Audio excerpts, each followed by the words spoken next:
Selamat petang dan selamat sekali lagi salam sejahtera kepada semua guru dan para pendidik yang bersama kita pada petang ini. Saya Jerry Philip akan menjadi moderator untuk hari ini, dan sesi kita akan bermula secara resmi pada jam 3. Jadi untuk mengisi ruang menunggu secara lebih bermakna, kita ada sesi perkongsian pendek daripada seorang individu yang sangat bermakna kepada dunia pendidikan. Ramai pemimpin di negara kita ini adalah hasil pendidikan beliau, kerana beliau merupakan mantan pengarah IAB yang telah bersara pada Oktober 2019, tapi sehingga kini masih lagi bergiat sebagai fellow penyelidik kanan School of Education, University of Nottingham, dan penasihat program pendidikan dengan beberapa organisasi. Dan CDL adalah salah satu koordinator CDL, iaitu Connecting Dots Learning. Tanpa membuang masa, saya ingin menjemput Dr. Mahendra untuk berkongsi sesi beliau. Terima kasih Encik Jerry. Selamat petang semua dan selamat sejahtera. Harap semua sehat belaka. Dan dalam minggu pertama bermulanya kalender akademik tahun 2023 dengan 2024, saya mohon maaf kerana dalam sesi-sesi yang sebelum ni banyak kali terpaksa tunjukkan rakaman kerana saya terlibat dengan mesyuarat dan sebagainya yang clash dengan sesi kita pada hari Khamis. So, terima kasih kepada semua dan dapat bersama pada petang ini. Tajuk yang saya pilih pada petang ini ialah induksi, orientasi dan sosialisasi guru baru dan sedia ada. Maka kita baru mula sesi kita bagi kalender akademik ini dan sudah pastinya kita mungkin dapat guru baru yang lapor diri. Selain daripada itu, mungkin juga ada guru yang berpindah masuk ke sekolah kita. Mungkin juga ada pengetua dengan guru besar yang dah masuk ke sekolah kita. Maka tidaklah menjadi kurang penting agar kita menyediakan satu induksi ataupun orientasi dan sosialisasi tiga proses ini yang selang berlaku, yang mungkin overlap juga dalam proses yang berlaku itu. Tetapi mungkin lebih mencabar kalau semua proses-proses ini tidak berlaku di sekolah, maka individu yang pindah masuk terus diberi tugas dan kerja yang dia patut buat. Tapi yang sebaiknya ialah untuk individu itu diberi satu proses induksi kepada kerja dan tugas atau program orientasi dan juga program sosialisasi. So dalam perubahan ini adalah menjadi satu kewajipan pihak sekolah untuk mengaturkan. Kalau kita sebut tentang induksi di peringkat sekolah, induksi ini adalah untuk semua, termasuk staf, untuk ibu bapa, untuk kontraktor, untuk pelawat dan juga untuk sukarelawan. Kita tidak boleh abaikan proses ini kalau kita nak yang terbaik. Get them used and kongsilah dengan mereka tentang yang terbaru, perkara-perkara yang terbaru yang perlu mereka tahu tentang sekolah. So itu akan menjadikan tempat kita tempat yang merupakan tempat yang menjemput. It's invitational to all those yang terlibat sebagai komuniti sekolah. So itu induksi di peringkat sekolah. Tapi yang lebih penting adalah induksi guru-guru. Kalau kita lihat dalam slide ini, kita lihat ada sekolah dia letak botol di situ, tabung di situ, dan untuk kutip parent wishes. Bila ibu bapa datang, apa sebenarnya harapan mereka? Apa yang mereka harapkan daripada sekolah? atau daripada organisasi. So, macam kita letak peti cadangan dalam organisasi atau di sekolah dan sebagainya, atau di PPD dan JP. Teacher induction ini, induksi adalah kepada kerja, kepada tugas yang nak dibuat. So, tugas guru walaupun merupakan sesuatu yang hampir nampak sama setiap tahun, tapi dia boleh berubah di antara sekolah juga. Right? So, ia adalah sebahagian daripada overall teaching process. Supaya guru baru yang datang, mereka dapat mengikuti perkembangan sekolah mereka tu dari awal lagi. Buat secara sistematik. Dan juga untuk existing teachers, kita buat refresher. Sebenarnya memang ada mesyuarat sebelum sekolah buka, di mana kita kongsi buku panduan untuk penggal yang baru itu. Dan juga perkara-perkara lain, umpamanya pekeliling yang terkini. Dan apa juga yang penting tentang tempat kerja. Kalau program induksi kita tu adalah efektif, ia akan membantu guru baru untuk bersedia untuk tugas dia dalam bilik darjah dan juga budaya spesifik sekolah tersebut, the specific culture. Dan untuk guru yang memang sedang bertugas di sekolah itu, mereka dapat melihat apakah penambahbaikan yang mereka nak bawa untuk outcome sekolah yang lebih menyeram. Kita tak semestinya perlu buat secara bersemuka. Teacher induction ini kepada tugas mereka ni, tugas guru, induksi kepada kerja, induksi kepada tugas boleh dibuat secara online. Which is customized untuk guru tersebut. Itu cara yang kita boleh fikirkan juga. Jangan kita gunakan pemikiran sebelum ini di mana kadang-kala bila ada guru-guru baru yang datang atau guru yang pindah masuk, kita cepat-cepat nak bagi semua tugas kepada guru-guru baru ini atau guru yang pindah masuk.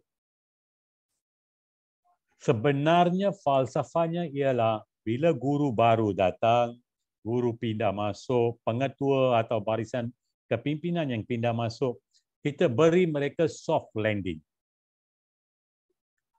Beri mereka soft landing agar mereka dapat buat asimilasi dan akomodasi di tempat yang baru. Give them a chance to be acquainted with the school and the staff and the way of work. Jangan kita ambil kesempatan untuk nak buat secara okey, guru baru kita nak bagi tugas lebih. Sebab kita tahu dia tak akan menolak, dia guru baru. So, pendekatan itu pendekatan 20 tahun dahulu. Pendekatan the way forward, kita perlu lebih profesional. Beri mereka soft landing, lepas tu bina keyakinan mereka dengan budaya yang ada, beri mereka bahu untuk sokong mereka, and then you get the best out of them. Anda dapat yang terbaik daripada mereka. Next slide, please. So ada banyak buku, banyak penulisan tentang teacher orientation. Ya. Kalau di setengah negara barat, di negara tersebut, memang teacher orientation atau induction ni diambil secara serius. Dan kalau online induction program, jangan lupa kita perkenalkan polisi baru. Umpamanya sekarang ada 7 teras atau 8 teras daripada kementerian menjadi focal point. Cikgu kena tahu. Kongsikan mungkin 1 atau 2 slide saja. Yang kedua, apakah polisi baru, prosedur baru, amalan yang baru. Dan bagaimana prosedur dan amalan ini bila diterjemahkan operasinya di peringkat sekolah. Selalunya kita dapat keliling. Tapi mesti pihak kepimpinan sekolah boleh menterjemahkan perkeliling itu dalam pengoperasian sekolah atau di peringkat PPD ataupun di peringkat JPN tentang bagaimana aplikasinya. Kalau kita tidak buat sedemikian, maka kadang-kala pemahaman individu adalah berbeza. Bila mereka baca sesuatu polisi baru, prosedur baru atau perkeliling baru atau amalan baru. Yang penting umpamanya adalah kalau berlaku apa jua di sekolah. Apakah amalan pelaporan? Incident management when things go wrong. So, memahami struktur proses-proses di sekolah baru mereka tu atau sekolah pertama bagi guru baru tentang prosedur yang spesifik, itu akan menetapkan bahawa guru adalah job ready. So, kita buat proses induksi, orientasi, sosialisasi untuk menjadikan guru kita job ready. Walaupun dia pindah masuk daripada sekolah lain atau dia baru lepasan universiti ataupun IPG. Kalau penulisan dahulu yang saya baca, dia kata kalau bagi staf baru dalam organisasi, dia mengambil 6 bulan untuk dia memahami organisasi itu. 6 months. Dan 6 bulan berikutnya pun untuk organisasi memahami individu baru itu. Mungkin dia overlap juga perkara itu, tapi prosesnya adalah setahun for you to understand the organisation and for the organisation to understand you. So, tahun pertama selalunya mencabar bagi sesiapa pun. So, kita yang sudah orang lama di situ, jangan lupa falsafahnya bukan nak menekan, bukan nak menghempapkan individu baru tu dengan banyak tugas baru, tapi sebenarnya menjadi penyokong, menjadi profesional. Bagaimana kita nak berurus dengan individu baru. Dan dalam proses setahun itu kita akan tahu sebenarnya memang kita semua generalis. Kebolehan-kebolehan kita. Tapi dalam banyak kebolehan kita yang generalis itu ada yang menyerlap. So, itu yang patut dikenal pasti oleh organisasi dan rakan-rakan. Dan kita gunakan kelebihan yang ada itu untuk menghebatkan guru baru itu atau guru yang pindah masuk. Kadang-kadang pengetua yang pindah masuk pun perlu ada sedikit induksi kepada sekolah untuk memahami. Jangan ada, saya terbaca di mana dia nyatakan bahawa kalau pengetua atau barisan kepimpinan yang baru masuk, ada di antara guru yang ada di sekolah akan tunggu untuk dia buat kesilapan. Let him make mistakes. Tetapi sebenarnya kalau kita kongsi bersama beliau, walaupun dia pemimpin, kita kongsi bersama beliau tentang latar belakang, tentang budaya di sekolah itu, maka pengetua atau penolong kanan yang baru atau GKMP yang baru pun akan faham. So have 1, 2, 3 atau 4 hari itu jangan anggap itu membazir. Sebenarnya 3 atau 4 hari itu akan membawa faedah kepada sekolah dan juga kepada guru baru atau guru yang pindah masuk. Dan jangan lupa kalau ada perkara-perkara baru, ia juga akan membantu guru yang sedia ada di sekolah.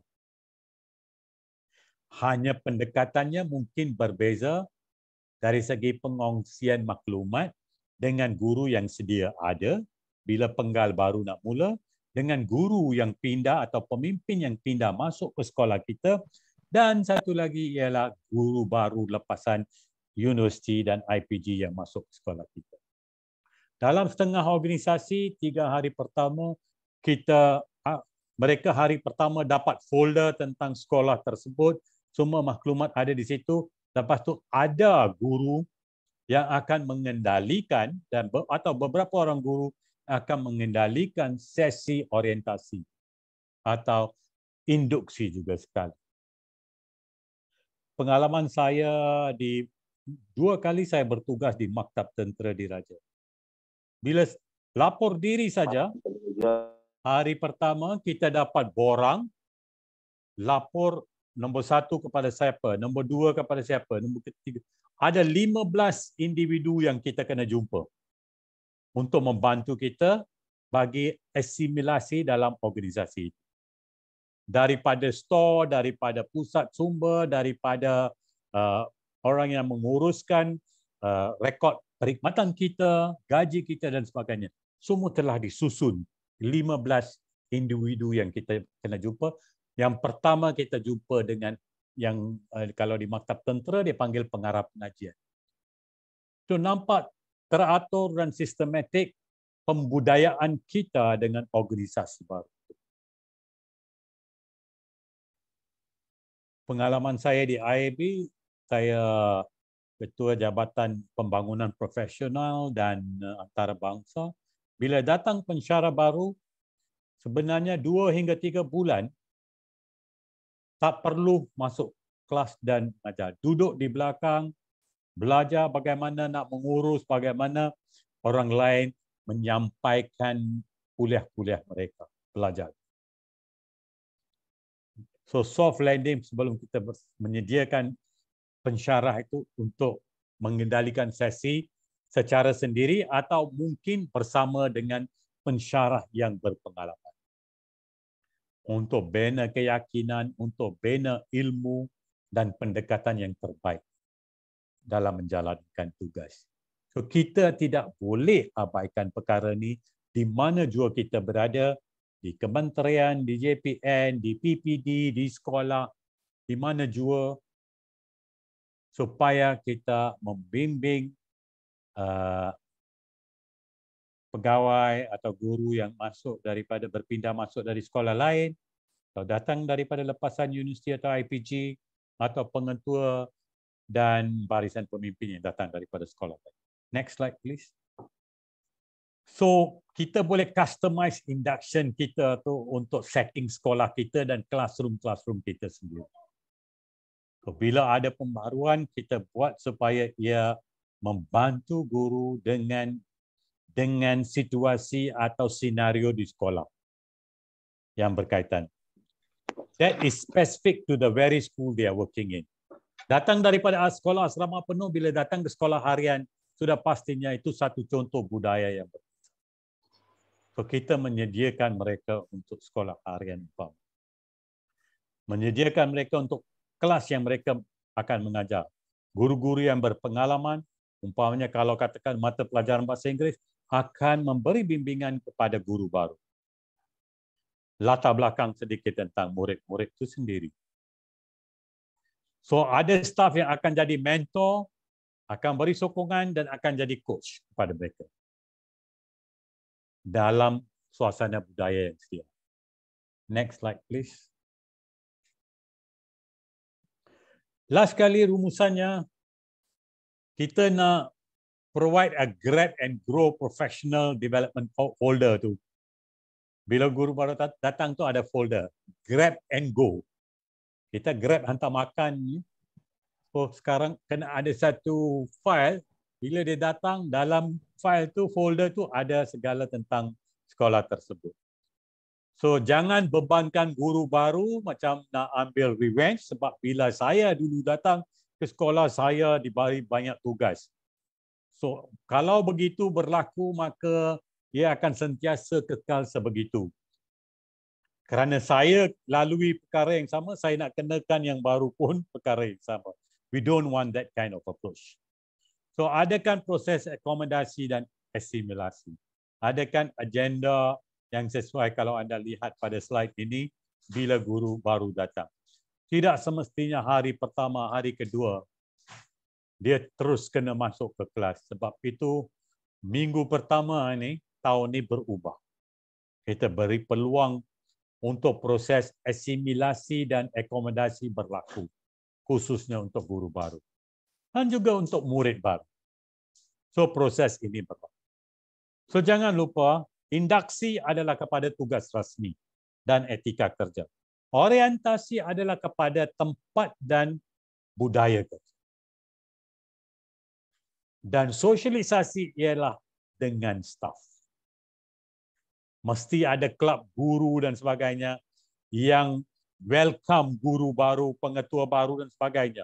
Tak kira dia pengetua pun tak apa, atau penolong kanan, tapi kelab guru kena menyambut dan buat proses sosialisasi untuk membantu beliau.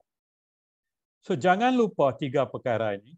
Induksi kepada kerja, peringkat sekolah dan juga dalam kelas, tugas rasmi, orientasi kepada budaya kerja di tempat itu, dan sosialisasi dengan manusia atau warga atau komuniti sekolah.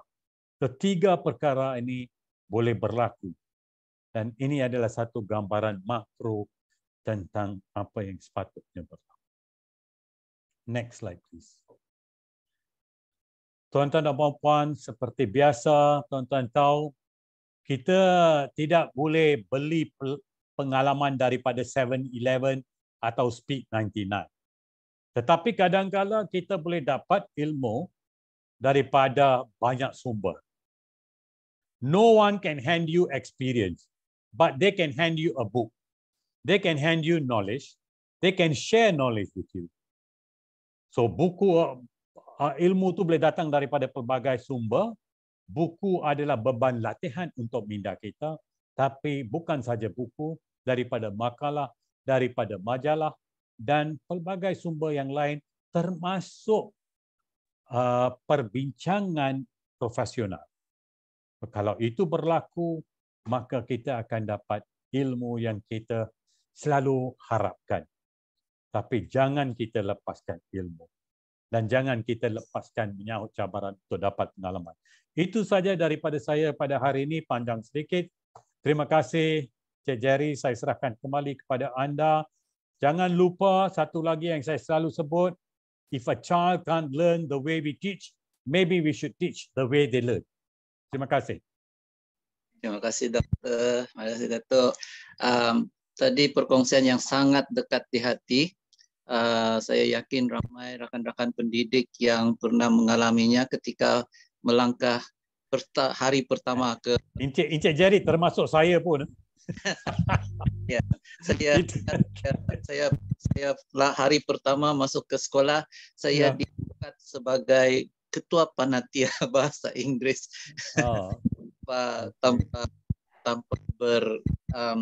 Tanpa berbicara lah terus.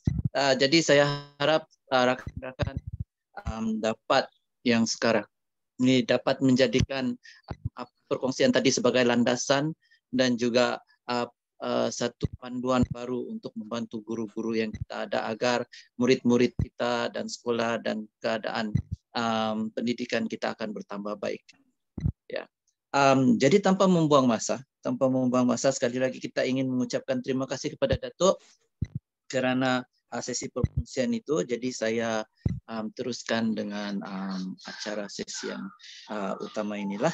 Ya, saya mulakan dengan selamat datang kepada dan salam sejahtera kepada berbahagia Datuk Dr. Min Senin, yaitu pengasas pada CDL ini, pencerahan jemputan mingguan kita, Datuk Dr. Mahendra Singh, Puan Elsie Giluk, penyelaras CDL untuk Cikgu Mita Tabang, Sabah Chapter, para pengetua dan guru besar, para pendidik, guru-guru di seluruh Sabah khasnya, yang sudi bersama-sama dengan kita dari seluruh pelosok Malaysia.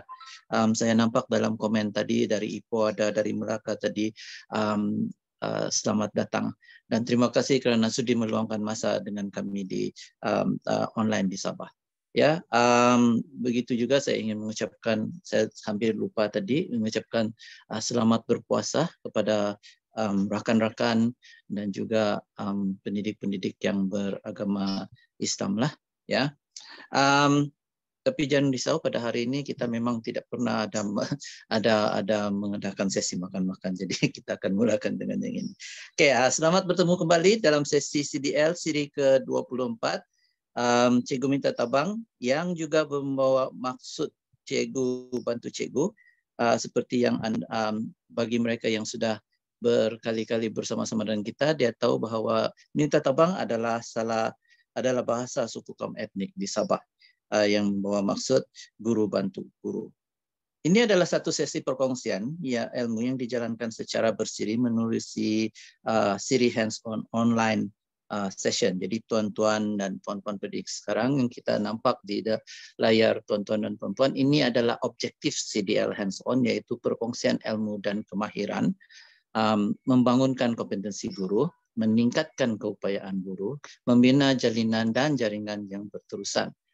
Jadi apa yang peserta perlu lakukan adalah untuk menjadi ahli CDL adalah cuma melayari www.connectingdots.my dan peserta boleh mengikut program ini melalui pautan Zoom yang tertera di poster setiap kali ada.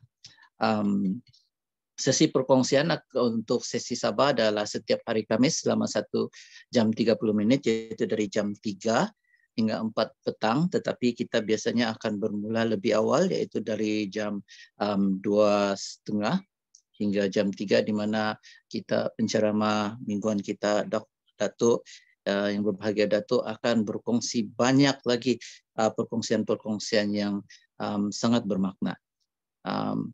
Kemudian perkongsian-perkongsian ini akan dijalankan secara hands-on dan e-sijil akan disediakan menerusi pautan yang diberi pada akhir sesi. Jadi ini adalah sedikit sebanyak tentang CDL ini dan bagaimana rakan-rakan pendidik boleh menjadi ahli.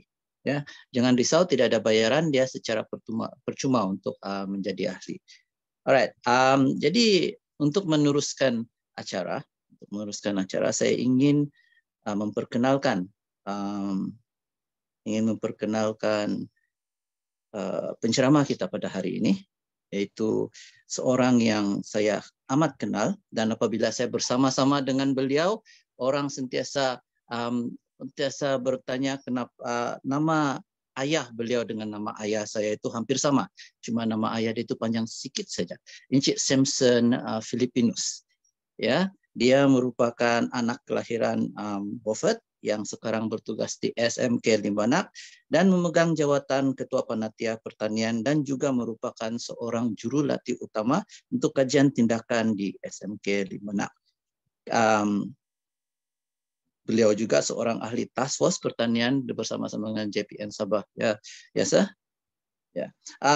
Antara kejayaan-kejayaan ataupun latar belakang pendidikan yang dia ada adalah termasuklah Bachelor Sains Pertanian dari UPM, Diploma Pendidikan KH Sains dan Pertanian.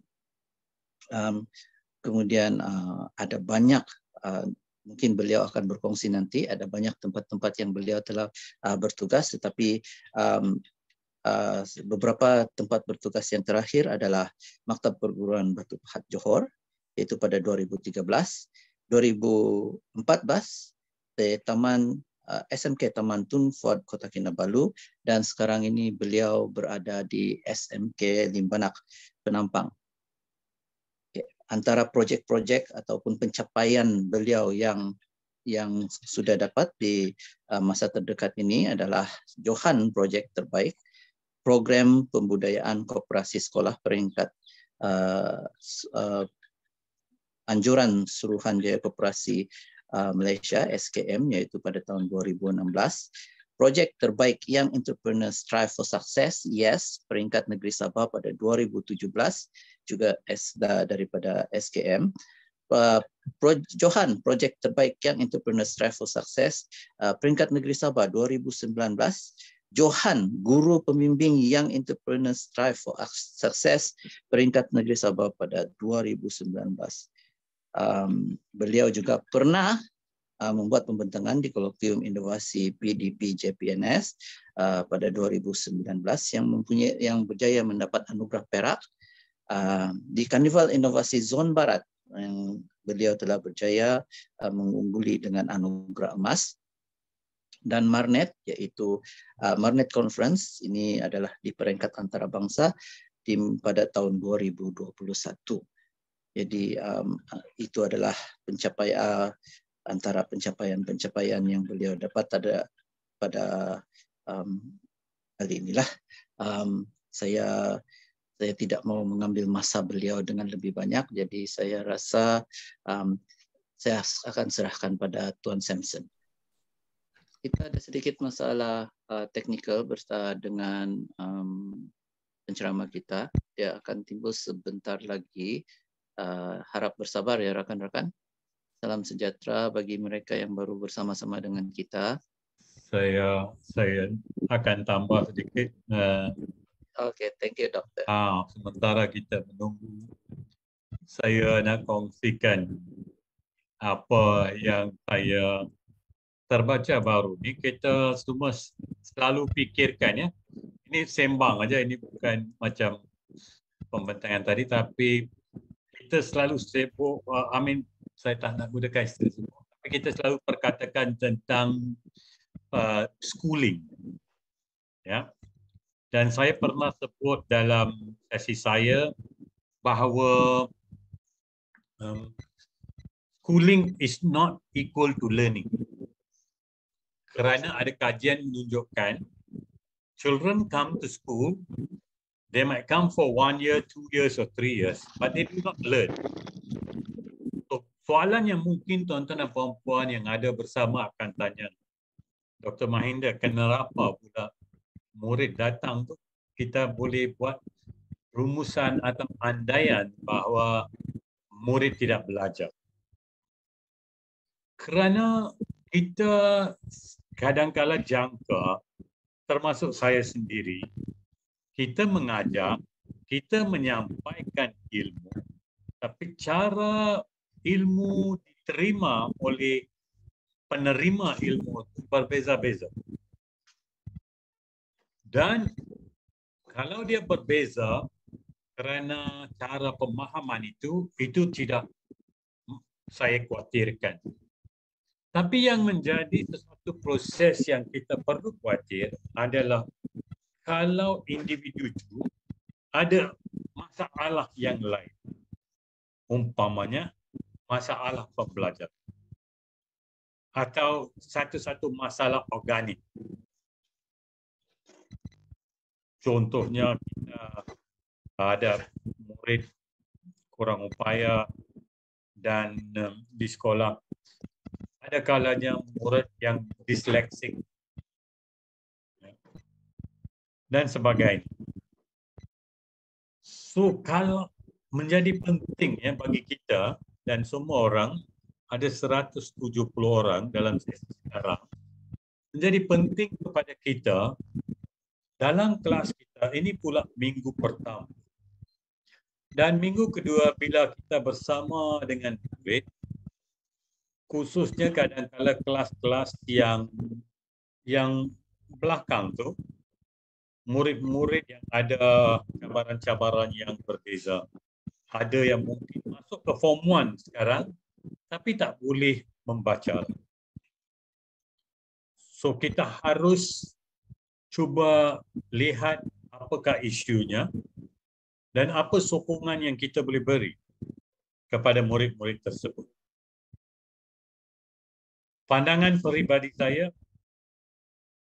kalau sebulan lah dan 2 bulan lah kita terpaksa beri sokongan itu untuk buat proses intervensi agarnya kita boleh menggerakkan mereka supaya mereka boleh baca.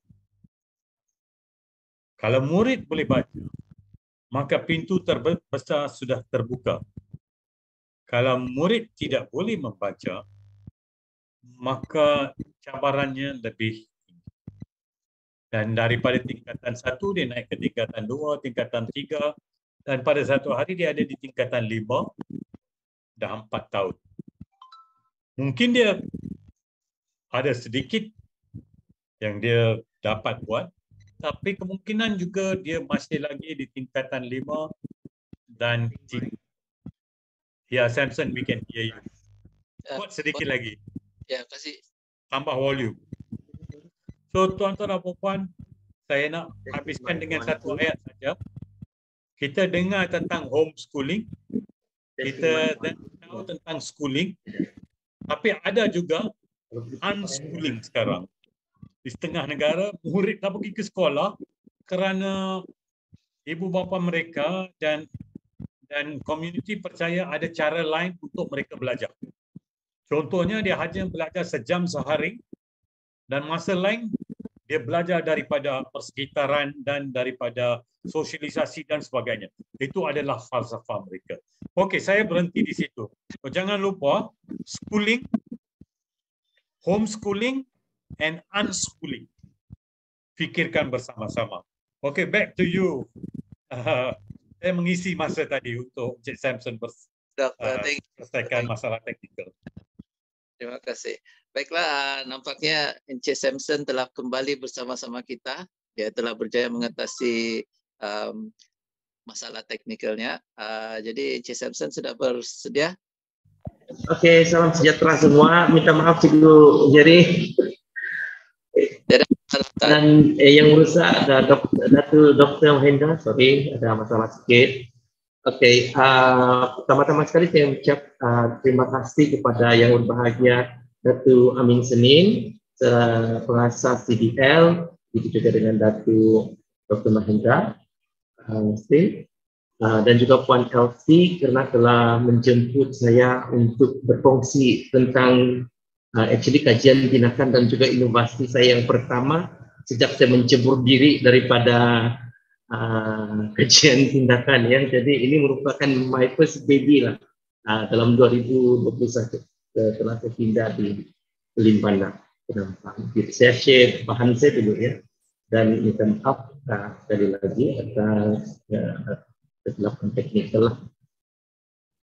Okey, nama tajuk perkongsian saya pada hari ini adalah nota origami. Okay, seperti inilah, ini adalah nota origami yang saya akan kongsikan pada hari ini ya. Nanti kita akan tengok dengan lebih lanjut. Saya share dulu screen ya. Okey, ini merupakan my first baby seperti yang saya katakan, ataupun inovasi yang pertama bila saya berpindah ke SMK Limpana Penampang. Dan sedikit saya ingin berkongsi tentang bagaimana kajian tindakan ini boleh terhasil lah. Dan saya dapati kebanyakan apabila saya baru berpindah ke Limpana, saya dapati pelajar saya ini mereka lemah dalam menghasilkan buku nota. Okay, jadi apa yang saya buat ialah bila saya cek dan saya dapati mereka ini mempunyai masalah dalam penghasilan tersebut. Jadi saya pun dan saya dapati mereka ini salin baris demi baris, dan setelah itu proses penyalinan ini menjadi mechanical. Dan bila saya tanya mereka adakah mereka ini berminat untuk baca balik tulisan mereka, mereka kata tidaklah, mereka lebih suka tengok balik itu buku teks. Jadi saya rasa no point untuk mereka buat nota kalau mereka tidak baca balik ya. Jadi saya pun teringat dengan kejadian masa kita di U dulu, kita selalu buat nota-nota ringkas menggunakan A4 paper yang kita lipat-lipat kan. Memang dulu masa di UPM dulu saya selalu buat. Jadi saya pun berfikir ada baiknya saya buat suatu inovasi daripada itulah. Dan jadi saya pun memperkenalkan nota origami ini. Jadi objektif dia yang pertama ialah murid ini dapat mengaplikasi teknik menulis nota yang berkesan untuk bab saya itu hari itu ialah 1.0 sains tumbuhan, dan lebih lebih spesifik lagi 1.1 lah fisiologi tumbuhan ya. Dan untuk pengetahuan semua, sebenarnya mata pelajaran saya ini bukan sains ya, dia lebih kepada pertanian, tapi dia juga ada sains di situ ya. Dan kedua ialah meningkatkan minat murid untuk membuat ulang kaji. Itu yang saya punya objektif lah. Bila mereka buat nota, mereka perlu tengok balik nota mereka. Jadi itu antara objektif dia lah. Okey, kenapa origami? Okey, mengapa origami? Jadi saya pilih origami ini sebab kajian Chang ini dalam 2009 mengatakan seni lipatan origami ini menunjukkan terdapat peningkatan prestasi pelajar serta perubahan sikap pelajar ke arah yang positif dari segi minat, keyakinan, dan juga bertanggung jawab, serta mereka ini boleh berfungsi idea lah. Apabila saya perkenalkan ini, mereka juga seringkali berbincang dengan rakan-rakan mereka lah bagaimana untuk buat setelah saya telah tunjukkan mereka, jadi mereka masing-masing juga berbincang cara menghasilkan nota yang terbaik lah. Oke, ini adalah antara nota origami. Kalau kita dapat lihat yang di sebelah kiri ini, satu berbentuk 4 segi sama, satu lagi oktagon. Nah, oke, dalam penghasilan nota origami kreatif ini, saya memberi penekanan kepada penggunaan warna, sebab menurut Zoom dan Mustafa ini dalam 2013 mengatakan bahwa warna juga dapat membantu kita dalam menghafal maklumat tertentu dengan meningkatkan tahap perhatian kita. Oke, seperti yang kita dapat lihat dalam paparan ini, sebelum saya memperkenalkan nota origami kreatif ini, inilah contoh sebelah kiri ini adalah contoh nota yang pelajar saya buat lah, ya, dia panjang. Tapi setelah saya menggunakan nota origami ini, dia jadi pendek dan ditranslatekan dalam bentuk diagram ataupun ilustrasi yang lebih mudah. Dan daripada ilustrasi ini, murid dapat juga menerangkan step by step dalam proses fotosintesis. Ya. Dan seperti yang seterusnya, ini adalah nota origami yang semi terbuka lah. Nanti saya akan tunjukkan bagaimana kita menggunakan nota origami kreatif ini. Oke, ini adalah cara menggunakan nota origami kreatif. Dan perhatikan nota-nota ini, dia banyak memberi penekanan kepada grafik, nota pendek, dan juga ayat-ayat singkatan. Jadi sebab dia punya size memang tidak besar lah. Dan setiap kali kalau kita lihat, membaca, kita kena lipat di belakang lain, sebab bahagian kita tidak baca itu. Ya. Jadi itu adalah cara kita menggunakan nota origami kreatif. Dan terbaru saya minta pelajar menulis nombor agar mereka tidak terbingung dengan cara menggunakan nota origami kreatif ini. Oke, pelaksanaan, saya kongsikan tentang pelaksanaan nota origami kreatif. Seperti yang saya katakan, ini merupakan langkah pertama saya ke dalam dunia kajian tindakan, dan ini berlaku pada bulan 2021. Bulan April itu merupakan ujian pra saya, dan saya dapati mereka tidak dapat menjawab, dan bila itulah saya temu ramah dengan mereka, tanya ada mereka orang kaji, memang tidak ada orang kaji lah. Jadi saya menggunakan nota origami ini sebagai meningkatkan prestasi mereka, ya, salah satu prestasi agar pelajar ini mereka membaca balik apa yang mereka telah pelajari. Jadi satu cara ini adalah nota origami, dan pelaksanaan ini berlaku dalam bulan April 12 hingga 30 April, ya, kurang dalam 3 minggu. Dan setelah itu barulah saya menjalankan ujian pasca pada bulan Mei. Dan ini merupakan sampel ujian yang saya gunakan untuk mengukur mereka. Dan seperti yang Anda dapat lihat, sampel ujian markah ujian pra dengan ujian pasca ini, dia ada peningkatan lah. Daripada murid yang sama, 30 markah ini dia boleh meningkat kepada 76 markah, ya, setelah menggunakan aplikasi nota origami kreatif ini. Dan ini merupakan dan pelajar pertanian sini tidak ramai sebenarnya, dia cuma ada 11 orang. Dan sebelum nota origami ini diperkenalkan, cuma hanya seorang saja yang lulus pada masa itu, dan yang lain itu dapat jilah ataupun gagal. Tapi apabila nota ini telah diperkenalkan dalam ujian pasca, terdapat 2 orang pelajar dapat A, 3 orang dapat A minus, dan juga 2 orang dapat B plus. Manakala yang lain itu dua lagi itu dapat B dan juga B plus lah. Dan hasil kajian menunjukkan terdapat peningkatan murid lulus daripada 11% itu kepada 100%. Itu yang paling membanggakan tentang kajian tindakan ini, ya.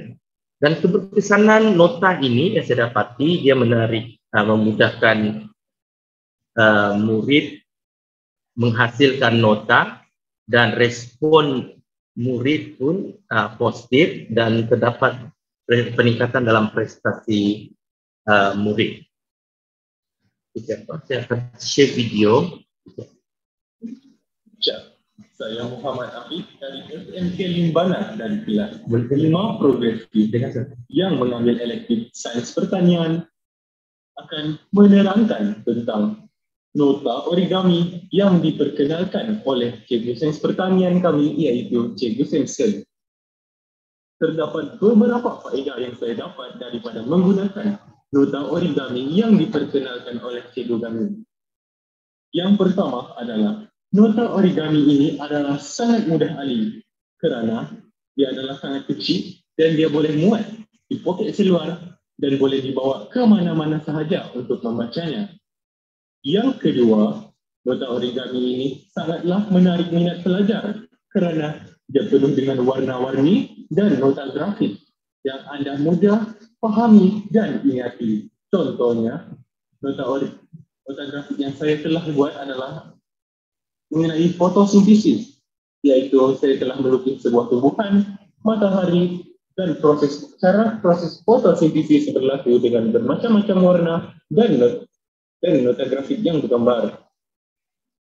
Yang ketiga, nota origami ini sangatlah menjimatkan masa belajar kerana kita telah meringkaskan segala yang ada dalam buku teks yang tebal itu menjadi sebuah nota yang kecil dan ringkas dan mampu menjimatkan masa untuk membacanya ketika peperiksaan atau ujian-ujian yang penting. Sekian, terima kasih.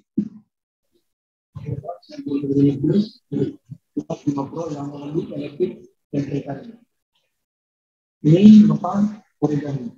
Itu kami belajar kami untuk membuat nota ini. Dan banyak faedah yang saya dapatkan adalah terdapat nota. Salah satunya dapat jadi berikut, saya dapat membuat logo warna walaupun menggunakan saja.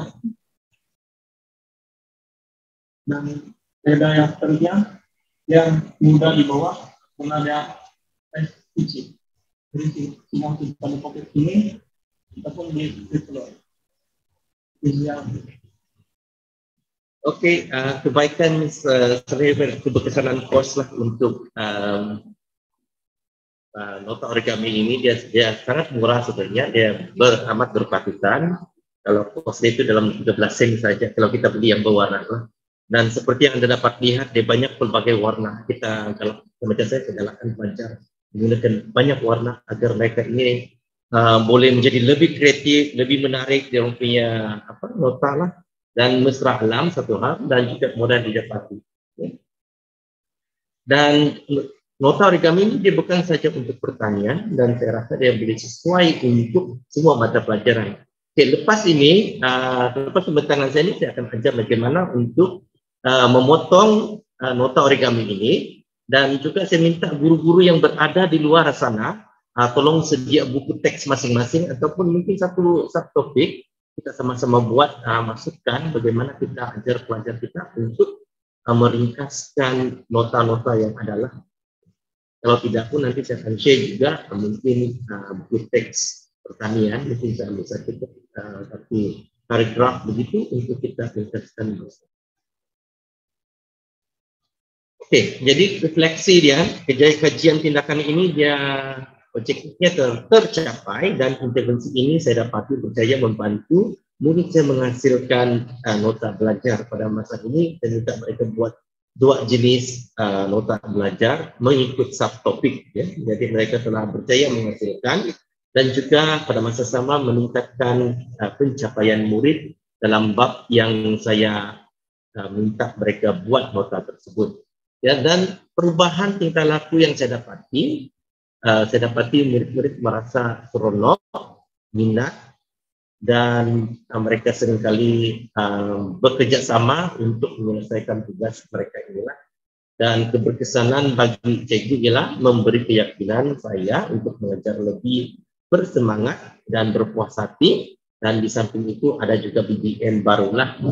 Contoh ini adalah bentuk nota origami yang saya gunakan menggunakan kertas manila yang lebih besar berbanding dengan nota origami yang kecil. Ya. Yang pelajar buat inilah ya, kecil berbandingan. Jadi ini adalah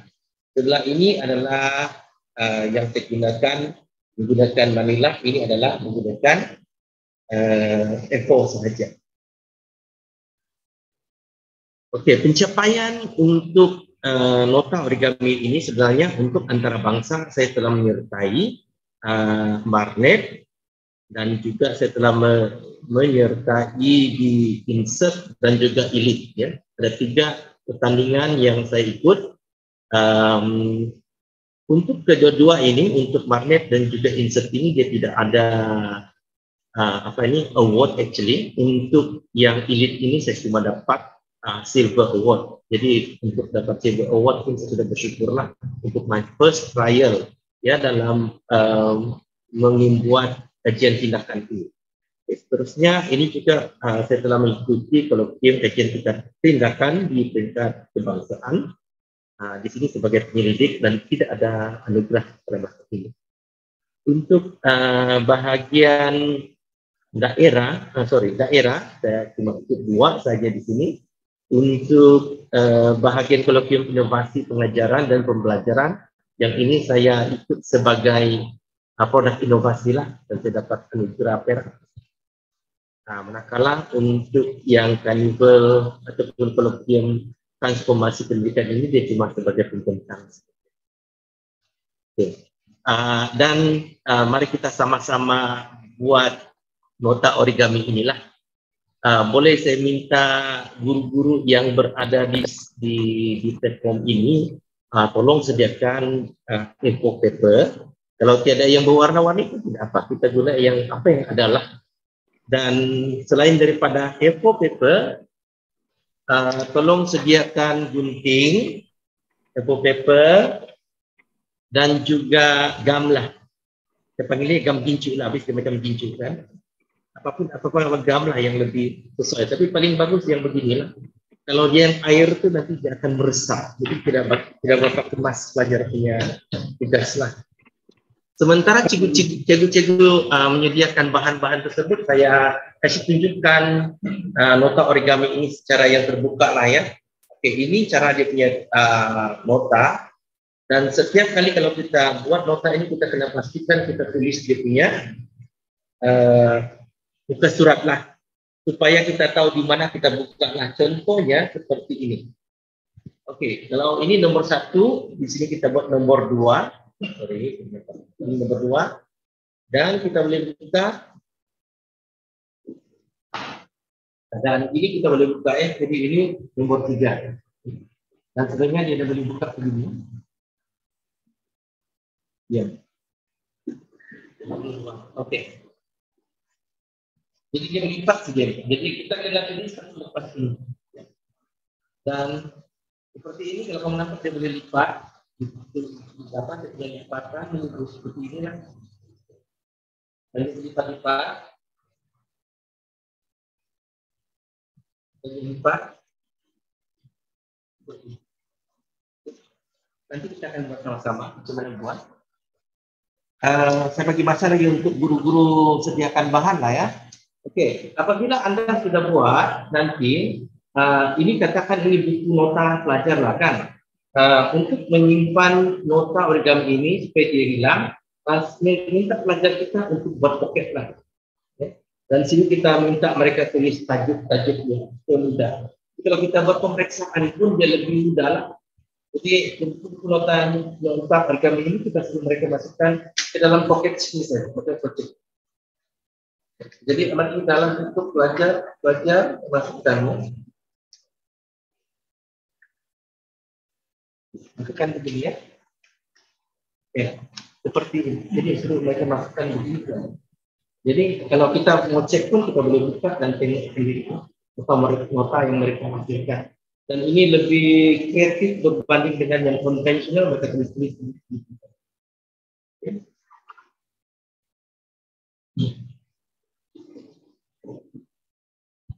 Boleh guru-guru yang berada di luar sana sama beri respon sama ada sudah sedia bahan dan peralatan. Bahannya kertas, peralatannya gunting ya, dan juga gam. Sudah. Oke, very good. Sudah ada responnya, jadi kita boleh mulakanlah. Ini FOPP kan. Jadi kita kena jadikan FOPP ini kepada 4 segi sama. Jadi apa yang kita buat? Kita lipat macam ini. Kalau kita dulu pernah ikut cikgu Danau lebih kurang sama saja, sebab kalau kita cuma 4 segi sama. Jadi kan jadi 4 segi sama. Jadi lipat bahagian ini, sebab bahagian ini yang kita akan potong. Right? Jadi kita lipatlah.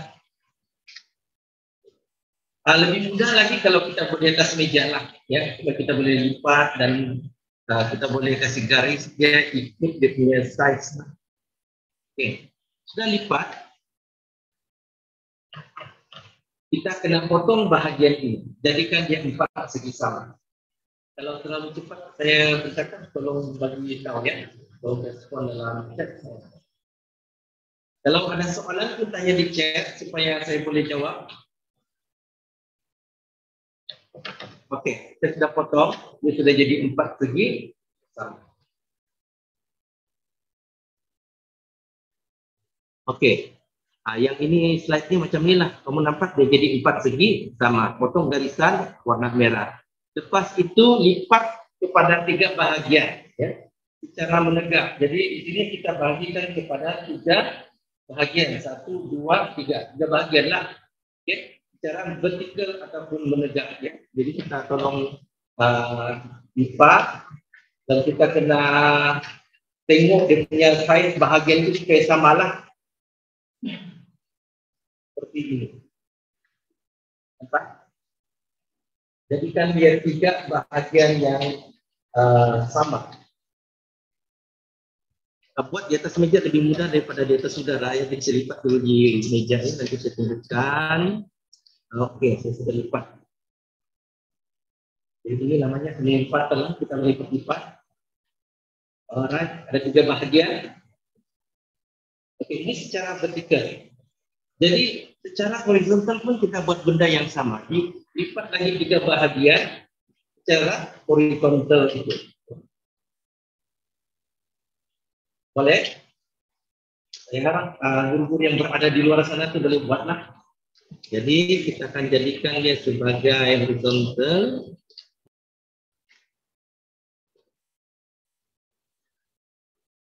Jadi kita boleh lihat dalam paparannya, dia ada juga arahan itu. Jadi di sini dia sudah jadi ada 9 ruang di sini juga ya. 1, 2, 3, 4, 5, 6, 7, 8, 9. Jadi kalau di belakang sini pun dia ada 9. Kalau 9 itu 18. Dia ada 18 permukaan. Jadi kita ataupun pelajar boleh membuat nota di situ. Oke. Ada 9 bahagian kecil di sini. Seterusnya kita lihat kepada gimana kita potong. Oke, seperti yang Anda dapat lihat dalam paparan itu, kita akan mengira 1-2 potong ya. Jadi kita akan berkira kira daripada petak yang bagian tengah ini sebagai 1, yang di atas ini, bagian ini. Oke, baru kita kira 1, 2. Bagian garisan sempadan itu baru kita potong. Yang bagian kalau kita lihat dalam slide ini yang warna merah kita potong. Jadi kita kira petak 1, petak 2 kita potong sempadan itu. Oke, lepas itu baru kita potong kira lagi petak 1, petak 2 baru kita potong. Nampak? Jadi dia adalah sudah dua potongan. Begitu juga kita jadikan petak seterusnya itu sebagai petak satu, dan petak yang menyusul itu adalah petak kedua, baru kita potong bahagian sempadan ini.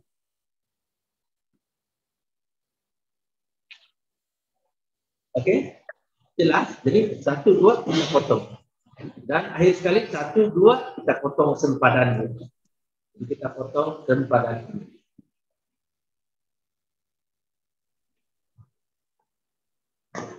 Oke, nah, putih selesai sudah tugas dia. Jadi kita sudah potong lebih kurang 1, 2, 3, dan 4 potongan. Jadi kalau cikgu tengok ada lipatan dia sudah menutup itu. Jadi kita boleh tutup sebagai lipatan pertama. Lipatan pertama yang ini kita boleh naikkan lipatan kedua. Jadi ini kita boleh lipatkan dia. Ini boleh kita lipatkan. Jadi stop dulu dia punya supaya dia besar. Oke. Jadi beginilah.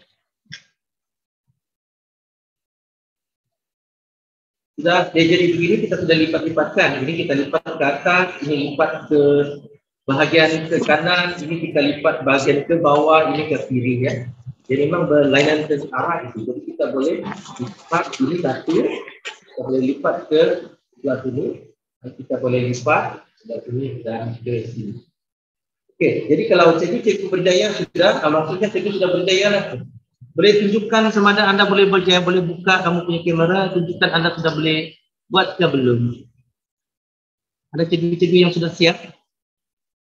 Mungkin boleh buka kamera kamu, tunjukkan sama ada lipatan-lipatan kamu itu cantik atau tidak. Oke. Oh, oke. Ada yang minta ulang ya? Oke, kejap. Saya ulang balik. Mungkin kamu boleh besarkan screen, saya boleh nampak dengan jelas. Saya akan tunjukkan lebih dekat lah kan. Oke, yang potongan-potongan itu tidak masalah kan. Oke, potongan-potongan tidak masalah. Kamu boleh ini ya. Jadi, dan biasanya kalau kita sudah lipat, contoh tengok dia punya original, dia punya lipatan, dia sudah mau masuk ke dalam, kita ikut saja dengan lipatan. Jadi satu, yang ini ke bawah.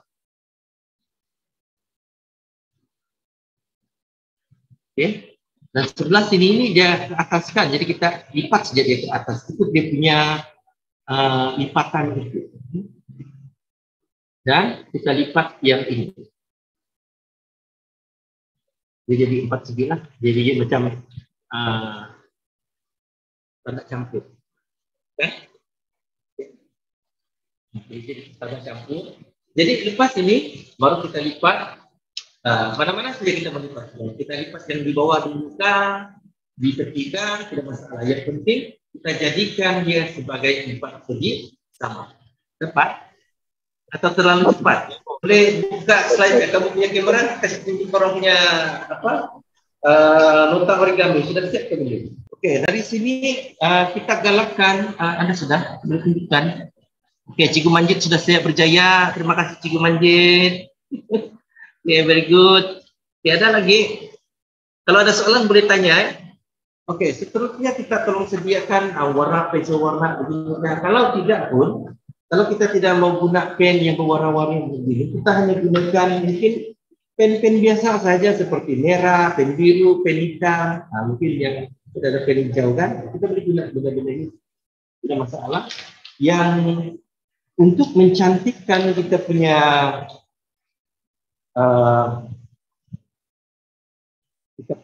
ini kan, sebab dia satu warna saja kan, dan saya dapati bila kita menulis sebenarnya kan, kalau kita gunakan kertas itu terlalu nipis, dia akan ke belakang, dia punya pen akan nampak di belakang. Untuk elak kejadian seperti itu, cikgu ingatkan yang kertas lebihan tadi itu kita boleh guna balik untuk kita tampal di sini. Jadi kita ambil masa potong dulu, guna balik, potong saja. Potong balik, kasih ikut dia punya size petak-petak tadi itu. Dan itulah yang kita akan potong gimana mungkin.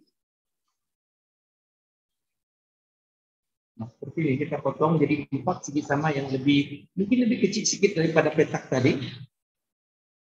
Nah, jadi yang ini kita akan masukkan di sini. Dan kita gunakan gam ini untuk kita lekatkan petak kertas tadi itulah. Nah, seperti ini. Oke, untuk dia nampak lebih menarik. Kita cari lagi warna lain, kita boleh tampal lagi. Yang pada kertas warna, boleh guna kertas warna lah. Oke, untuk tampal seperti ini. Jadi kita boleh guna lain-lain warna untuk tampal di bahagian-bahagian ruang ini. Jadi apa saja pen yang pelajar guna tidak masalah. Coba latar belakang dia sudah berwarna-warni, itu pun sudah mencukupi lah bagi saya. Oke, ada soalan? Oke, sebelum saya ajar kamu buat nota itu, seperti yang saya katakan, kita minta pelajar kita supaya tidak hilang nota origami ini, minta mereka untuk buat pocket-pocket dalam mereka punya nota lah. Jadi mereka boleh masukkan ini dalam nota mereka, dan itulah yang kita akan cek, ya, dan kita akan periksa semua mereka membuat nota. Dan bagi saya ini lebih membantu pelajar saya untuk membuat ulang kajian, sebab mereka gunakan untuk meringkaskan ini, mereka terpaksa baca dan meng-highlight mana satu yang penting lah dan masukkan di sini. Oke, jadi pakai ini masukkan di sini. Dan ini adalah nota origami yang saya sudah buat. Dan setelah Anda buat nota origami, sekarang apa yang perlu kita buat sebelum buat nota? Suruh pelajar kita buat dahulu numbering system. Oke, kalau tidak dia tidak tahu tuh di mana dia mau guna. Oke, contoh. Oke, yang muka di atas ini adalah front page ataupun tajuk. Seperti inilah tajuk dia. Ya, jadi yang depan ini kita minta pelajar jangan buat apa-apa lah. Jangan bagi jangan bagi nomor, numbering system. Cuma suruh dia sediakan seperti ini supaya dia boleh tulis tajuk di sini. Macam contohnya tajuk untuk pertanyaan kami ini adalah fisiologi tumbuhan. Jadi kita akan bilang. Jadi lepas itu barulah suruh pelajar untuk menulis dia punya muka surat, nomor muka surat ya. Oke, dia buka saja, katakan sini nomor 1. Nomor 1. Jelas kan? Oke, ini nomor 1. Jadi sini ada bukaan kan, bukaan kiri dan kanan. Jadi pelajar actually dia boleh tentukan mana satu muka surat dia lah. Yang penting mereka tahu di mana muka surat. Tapi kalau untuk di sini pengajaran untuk memudahkan semua, muka surat seterusnya ini adalah nomor 2. Nomor 2. Jadi baru dibuka di sini. Ini adalah nomor 3. Oke. Dan dalam nomor-nomor itu tolong tulis anak panah. Seperti ini kan saya ada tulis nomor anak panah. Jadi dia tahu pergi mana. Dia pergi di kiri. Yang ini pergi sebelah kiri. Oke. Lepas buka sini. Ini adalah nomor 3 dan disuruh pergi kanan. Dia buka. Di sini dia ada nomor 4. Jadi dia tulis nomor 4 dan tulis anak panah di sini. Kemana dia pergi? Pergi sebelah kanan. Jadi dia nampak nomor 5. Jadi kita tulis nomor 5 sini. Oke, dia lompat bahagian inilah maksudnya daripada nomor 4 kepada nomor 5 di sini. Oke. Lepas sudah dapat nomor 5, barulah dia buka. Tulis anak panah. Sebenarnya kalau anak panah itu dia tulis panah. Oke. Lepas itu tulis sini nomor 6. Baru tulis nomor 7 di sini. Tulis anak panah. Ini ke bawah, ini ke sebelah kiri. Jadi ini untuk membuat ini pun sebenarnya macam peta harta karun. Jadi dia suruh tunjuk what next. Jadi itu digunakan anak panah itu sebagai penunjuk ke mana pelajar boleh pergi selepas itulah dosanya. Ya. Setakatnya ada soalan dalam numbering system. Kalau sudah siap numbering system itu, dia sebenarnya ada 18 muka surat semua. 17. Habis kita sudah ambil yang 18 ke atas kan, kita sudah keluar itu dia Kalau kita lihat di belakang ini dia ada pada 16 bit 11. Jadi itulah dia punya cara kita gunakan. Kalau terpaksa tulis ke belakang, tulis sajalah please turn over. Okay? Jadi kamu tulis PTO gitu kan. Oke, ada soalan? Ada soalan berkaitan dengan nota origami, macam mana buat dia punya apa itu? Dia punya numbering system. Yang penting numbering system dulu kita buat, baru kita boleh buat dia punya nota itu supaya pelajar tahu kemana. Oke, ada soalan? Belum ada. Oke, cikgu-cikgu kalau sudah selesai ini, sudah tulis buat numbering, boleh cikgu sediakan sama ada cikgu punya buku nota kah ataupun buku teks kah? Kalau ada, kalau tidak ada, mungkin saya akan share satu petikan paragraf untuk pertanyaan lah, jadi sama-sama kita buat. Oke? Oke, kita ambil yang satu paragraf besar ini. Dalam paragraf ini, oke, tajuk kita letak ini ya, struktur 1.12. Oke, pelajar boleh desain lah dia punya tepi ini supaya nampak cantik. Kita sudah kasih supaya ada nilai tambah. Oke, di sini kita tulis duduk tajuk subtopik inilah. Contoh seperti yang di sini adalah struktur luaran tumbuhan 1.12. Jadi kita letak ini di sini. Ambil pen, tulislah. Oke, saya tulis di sini. Oke, kita buat tajuk dulu ya. Oke, seperti ini. 1.12 struktur luaran tumbuhan. Ini yang permukaan depan inilah, ya, yang kita tidak buat numbering system. Oke, kedua, lepas sudah siap dia punya title itu, kita buat ini. Jadi kita ambil paragraf ini, ataupun kita ambil inilah apa itu katakan struktur luaran tumbuhan, apa yang perlu ada. Jadi kita sebelum melukis diagram ini ya, struktur luaran. Dan cikgu di sini pelajar boleh guna huruf singkatannya kalau mereka mau lah. Kalau tidak pun kita boleh minta mereka tulis yang penuh lah jika kita. Ini bergantung sama cikgu juga lah. Kalau saya singkatan saya juga. Oke, contoh seperti inilah. Selesai yang itu kita pergi kepada yang nomor 3. Oke, nomor 3 ini yang sebelah sini lah. Mungkin ada yang cakap, cikgu boleh kasih buat di sini? Tidak masalah, yang penting mereka tulis dia punya anak panah dan juga nomor. Dia tidak semestinya yang ini. Yang penting pelajar tahu di mana mereka pergi. Nah, kalau saya untuk mudah, saya buat daripada sini, buka sini, inilah nomor, dia punya nomor 3. Ini nomor 3 ini. Oke, jadi pada nomor 3 ini kita tengok dia punya bahagian petak inilah. Apa yang perlu ada di sini? Oke, di kata sini akar merupakan bagian penting semua tumbuhan. Jadi kita akan ringkaskan nanti di situ. Kedudukan akar kebanyakan berada dalam tanah. Dan akar ini terbagi kepada 2 jenis, yaitu akar puncak dan akar serabut.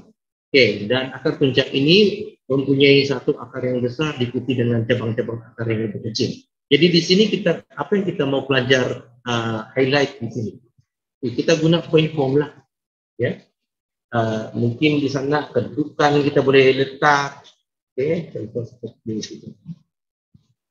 Kita ambil bahagian ini. Oke, akar merupakan bahagian penting. Jadi mungkin bahagian penting kepada semua tumbuhan, ataupun kita boleh sejak bahagian penting kita ambil akar. Okay. Boleh galakkan pelajar guna mana-mana pen merah, pen biru dan sebagainya lah. Gunalah warna-warni. Yang penting pelajar boleh highlight bahagian-bahagian yang penting.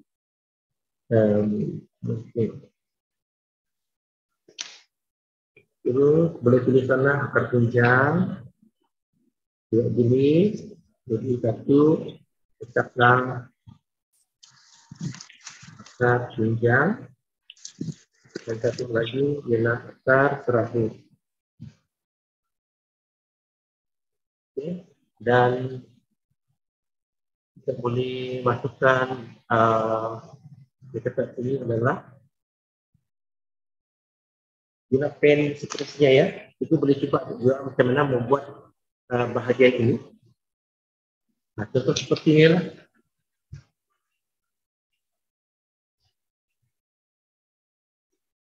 Jadi dalam sini kita boleh masukkan di sini lah. Jadi apa yang kita mau pelajar masukkan.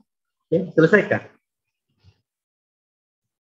Membuat diagram pun tidak masalah ya. Kalau kita mau buat diagram saja, jadi itu aktiviti pelajar itu sendiri.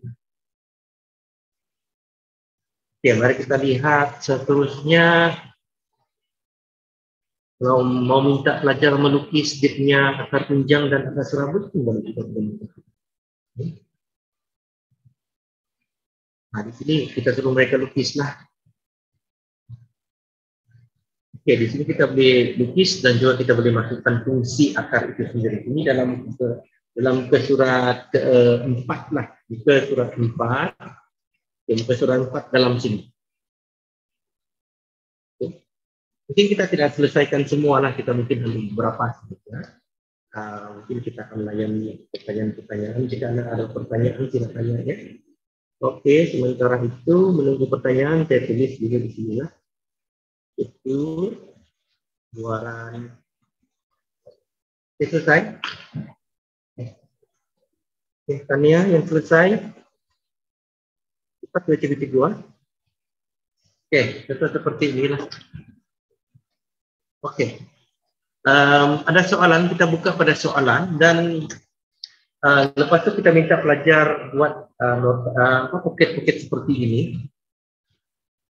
Seperti ini. Dan boleh masukkan nota-nota ini dalam masukkan dalam sini.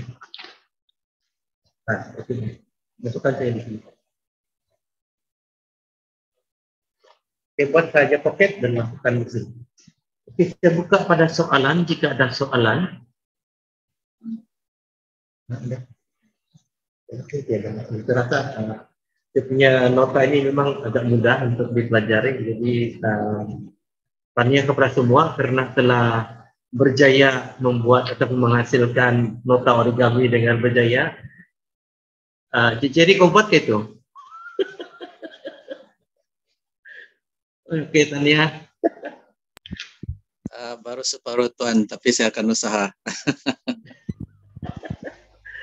Oke, terima kasih. Ya, itu saja perkongsian daripada saya dan saya harap dia memberi manfaat kepada cikgu-cikgu yang berada di luar sana. Selain daripada kita membuat nota piramid, kita juga ada nota origami dan banyak benda yang kita boleh belajar dalam CDL ini kan.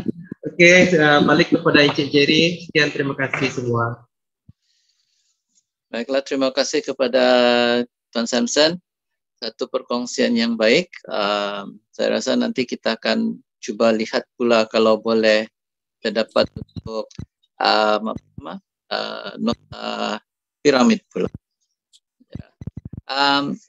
Jadi kita mengucapkan ribuan terima kasih kepada Encik Samson tadi atas sesi hands-on yang sungguh bermakna. Untuk rakan-rakan dan guru-guru, rakan-rakan pendidik, dimohon untuk mengisi maklum balas dan kehadiran melalui link yang dikongsikan. Saya rasa dia akan dikongsikan pada chat yang dalam ruang chat kita. Jadi dengan itu tuan-tuan dan puan-puan, kita akan adakan lagi siri seperti ini pada setiap hari Kamis. Mas yang akan dimaklumkan lah untuk makluman para peserta minggu hadapan siri ke-25, kita akan ada perkongsian seperti perkongsian daripada Puan Mariani John, yaitu seorang guru daripada SMK Pulau Gaya yang membawa tajuk iaitu strategi mudah membuat kajian, tindakan dan inovasi pendidikan. Bagi rakan-rakan yang ada di sini, jangan lupa dan sila war-warkan kepada rakan-rakan lain, sebab ini merupakan satu tajuk yang amat menarik dan mungkin akan membantu rakan-rakan pendidik, rakan-rakan guru untuk berkongsi atau untuk membuat kajian tindakan di masa akan datang. Jangan lupa tarikh pada 30 hari bulan Mac 2013 bersamaan dengan hari Khamis pada masa yang sama jam 3 hingga jam 4.30 petang. Tapi kita akan buka CDL ini pada jam 2.30 petang. Kita akan bersama-sama dengan Dr. Mahinda lah untuk Datuk Dr. Mahinda untuk mendengar amanat-amanat beliau dan juga idea-idea beliau. Sebelum kita bersurai, tuan-tuan dan puan-puan, sila pasangkan ataupun hidupkan video anda kerana kita akan mengambil gambar berkumpulan sebagai kenang-kenangan. Semua handsome, semua cantik-cantik. Kecil-kecil ready, onkan kamera. Saya ambil page pertama dulu ya. 1, 2, 3. Sekali lagi, ketiga. Okey. Okey, jadi dengan itu saya amat berterima kasih dengan rakan-rakan yang sudi mampir ke CDL pada kali ini. Jika ada peluang kita akan berjumpa lagi, dan bagi mereka yang ada masa dan ada keluangan pada minggu hadapan, sila bersama-sama kami lagi pada minggu hadapan. Sekian dan terima kasih. Thank you. Good job Jerry and good job Samson.